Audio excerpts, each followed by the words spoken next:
Et par ce temps, on voulait forcément aller à la montagne pour vous faire vivre en plus des émotions fortes, notamment avec le speed riding. C'est du ski volant en quelque sorte. Reportage à Morzine, Amélie Rosic, Pierre-Antoine Durand. Ça doit être un petit peu emmêlé depuis la dernière fois. Donc ça, c'est des voiles qui font 11 et 12 mètres carrés. Une voile semblable à celle d'un parapente. Voilà. Elle permet aux speedriders d'alterner des phases de vol et de glisse. L'initiation à ce sport extrême se fait en solo. Le speedriding, c'est 60% de ski et après, c'est un petit peu de pilotage. Mais effectivement, il faut avoir quand même un niveau de ski, on va dire classe 3, c'est-à-dire skier parallèle, quoi. Vous avez dans les mains 2 commandes de frein. Pas facile pour autant de contrôler la voile. Il m'a fallu 3 tentatives avant de prendre enfin mon envol.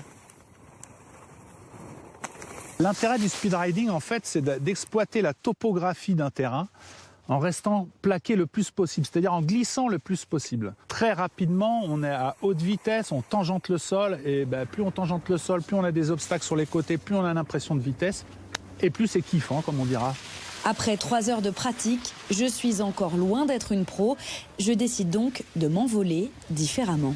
Si comme moi vous êtes adepte des sensations fortes, pourquoi ne pas essayer le Fantasticable? C'est une tyrolienne de 1200 mètres de long, perchée à 140 mètres au-dessus des pistes. Et je me lance, c'est parti.